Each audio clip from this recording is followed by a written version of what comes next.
Hello, Assalamu alaikum dear students. I hope you all are must be fine. So today is our next video about tenses.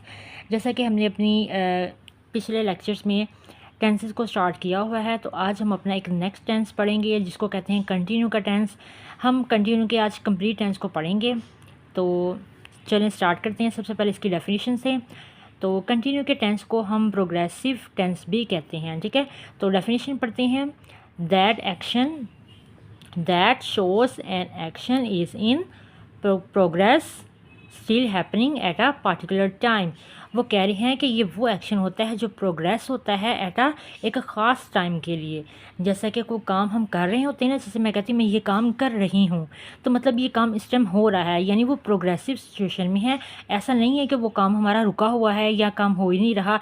हम कह रहे हैं ना कि हम ये काम कर रहे हैं, वो जा रहा है, वो आ रही है, तो कुछ ना कुछ हो रहा है ना। मतलब कोई स्टिल पोजीशन में तो नहीं ना है कि कोई कहीं बैठा हुआ है या कोई कहीं कोई चीज़ रुकी हुई है। कुछ ना कुछ हो रहा है ना, या काम हो रहा है या कोई आ रहा है या कोई जा रहा है, ठीक है। इसी तरीके से जब हम अपने पास्ट में जाते हैं तो वो पास्ट में भी काम हो रहा था, मतलब वो पास्ट में भी प्रोग्रेस सिचुएशन में ही था।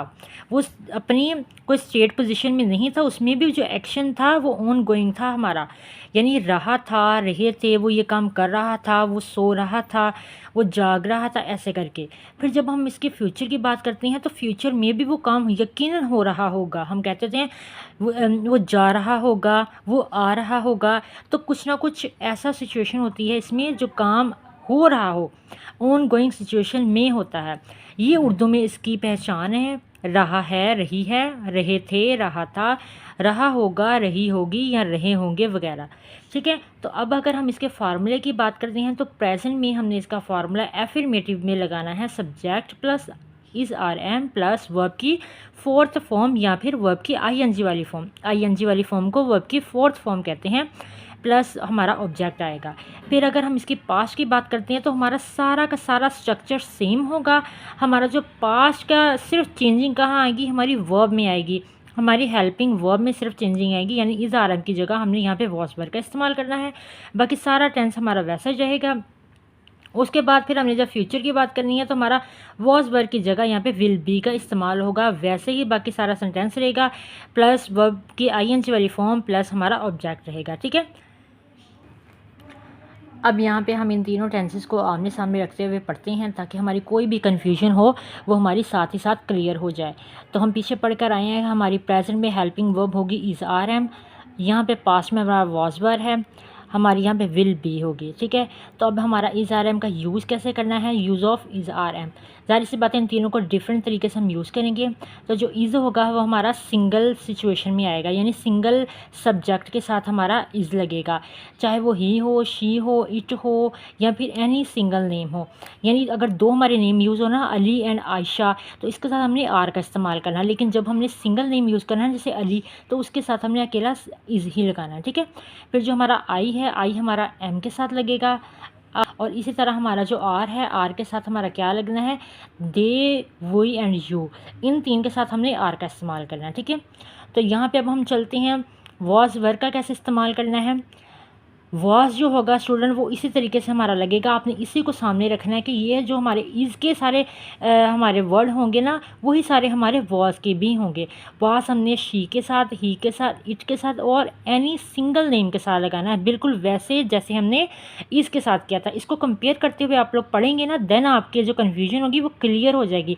आप जब इसकी सारी वर्ब्स याद कर लोगे ना, इसके ही सारे वर्ड सब्जेक्टिव वर्ड याद कर लोगे, तो आपकी सारी कन्फ्यूजन क्लियर हो जाएगी कि हमने वॉज में भी सामने रखा था, तो हमारी कन्फ्यूजन क्लियर हो गई थी, ठीक है। तो हमारा जो एम है, यहाँ पे एम का इसको नहीं देखना, यहाँ पे आपने आर को देखना है। जिसके साथ हमारा आर लगेगा ना, उसी के साथ हमारा वर्ब भी लगेगा। वर्ब भी हमारा दे के साथ लगेगा, वर्ब भी हमारा यू के साथ लगेगा, और वर्ब ही हमारा वी के साथ लगेगा, ठीक है। जैसे कि हमने यहाँ पे आर को इन तीन के साथ लगाया था ना, वैसे ही वर्ब का इस्तेमाल हमने इन तीनों के साथ करना है। ये सब्जेक्टिव वर्ड है, इनके साथ हमने वर्ब की वर्ब फॉर्म लगानी है, ठीक है। फिर विल बी जो एक सिंगल ही वर्ड है, तो ये हमने इन तमाम के साथ ही लगाना है, ठीक है। Will be use with every word, हमने हर सब्जेक्ट के साथ इसका इस्तेमाल करना है विल बी का, ठीक है। तो इसकी एग्जांपल देखते हैं। यहाँ पे she will be reading a book, ठीक है। ऐसे आपने शी हो शी का लगा देना, दे हो दे के साथ लगा देना, वी हो वी के साथ लगा देना। जैसे आपने इनके साथ रिस्ट्रिक्शन है कि इस कहाँ लगना है, एम कहाँ लगना है, आर कहाँ लगना है, लेकिन विल बी की कोई रिस्ट्रिक्शन नहीं है। ये बहुत आपके लिए यहाँ पे आसानी है कि आपने कंटिन्यू का जो टेंस याद रखना है, उसमें जो हमारा फ्यूचर का टेंस होगा उसमें कोई रिस्ट्रिक्शन नहीं है, वो सिंगल हमारी हेल्पिंग वर्ब है, तो वो हमने सारे सब्जेक्ट के साथ ऐड करनी है, ठीक है। अब अगर हम इसके नेगेटिव की बात करें तो नेगेटिव में हमने सब्जेक्ट लगाना है प्लस इज़ आर एम को नोट के साथ यूज़ करना है। वर्ब की फोर्थ फॉर्म लगेगी, यानी आईएनजी वाली वर्ब की फॉर्म लगेगी, इसके साथ हमारा फिर ऑब्जेक्ट आएगा, ठीक है। उसके बाद यहाँ पे हम इसकी एग्जांपल पढ़ते हैं। आई एम नॉट, यानी एम के बाद हमने इसके नॉट का यूज़ किया है, उसके बाद वर्ब की आईएनजी वाली फॉर्म यूज़ हुई है, देन हमारा सब ऑब्जेक्ट यूज़ हुआ है। I am not studying English, ठीक है। She is not reading a book, इसके बाद हमने नॉट का इस्तेमाल किया है, ठीक है स्टूडेंट। फार्मूला हमारा सारा सेम होगा, जस्ट हमने इज़ आर एम के बाद नॉट का इस्तेमाल कर देना है, बाकी हमारा सारा सेम होगा। अगर हम इसके अब इंट्रोगेटिव की तरफ चलते हैं तो इंट्रोगेटिव में हमारा जो हेल्पिंग वर्ब होगा वो हमने टॉप पे ले आना है, ठीक है। हमारा जो सब्जेक्ट है ना, यहाँ पे स्टूडेंट जो हमारा सब्जेक्ट है ना, I we they you he she it, उससे पहले हमने अपनी हेल्पिंग वर्ब यूज़ करनी है, यानी इज़ आर एम का इस्तेमाल हमने अपने सब्जेक्ट से पहले यूज़ करना है।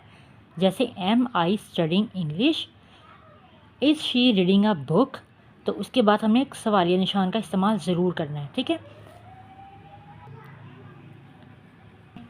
इसी तरीके से अगर हम पास के नेगेटिव की बात करें तो वहाँ पे भी हमने ऐसे ही करना है। एस के बाद हमने लगाना है, यानी सब्जेक्ट के बाद हमारा वॉज वरी यूज़ होगा, प्लस नोट का यूज़ करना है, देन आपने वर्ब की फोर्थ फॉर्म यानी आईएनजी वाली फॉर्म यूज़ करनी है, प्लस ऑब्जेक्ट का इस्तेमाल करना है। उसके बाद अब हम इसकी एग्जांपल को देखते हैं। She was not reading a book, देखें ये सारी की सारी हमारी जो एग्जांपल है वो मैंने यहाँ से उठाई है। यहाँ से क्यों उठाई है? ताकि आपको एक ही फ़िक्रे के जब मैं मल्टीपल वो जो हमारी वर्ब को यूज़ करते हुए लगाऊंगी ना, देन आपको पता लगेगा कैसे हमारी वर्ब के चेंज होने से हमारा सारा टेंस चेंज हो जाता है, ठीक है। टेंस का जो मफहूम होता है ना वो सारा चेंज हो जाता है, उसका टाइम चेंज हो जाता है। She was not reading a book, तो वॉज था, ये बात पास्ट में चलेगी हमारी, ठीक है। तो अब हम इसका इंट्रोगेटिव में देखते हैं। इंट्रोगेटिव का स्ट्रक्चर क्या है, उसमें हमारा स्टूडेंट क्या लग रहा है, वॉज, उसमें हमारा स्टूडेंट वॉज वर हमारा, यानी हमारी ये जो हेल्पिंग वर्ब थी ये हमारे सब्जेक्ट से पहले यूज़ होगी, ये हमारे सब्जेक्ट से पहले यूज़ हुई है। उसके बाद हमारी वर्ब की फोर्थ फॉर्म लगेगी, देन हमारा ऑब्जेक्ट लगेगा। यहाँ पे हम यूज़ करते हैं was she playing at pool side, तो यहाँ पे हमारा जो वॉज था वो हमारा सब्जेक्ट से पहले यूज़ हो गया, फिर वर्ब के हमने आईएनजी वाली फॉर्म लगी है, और देन हमारा बाकी सारा रेस्ट ऑफ द सेंटेंस वैसे यूज़ हुआ है, ठीक है।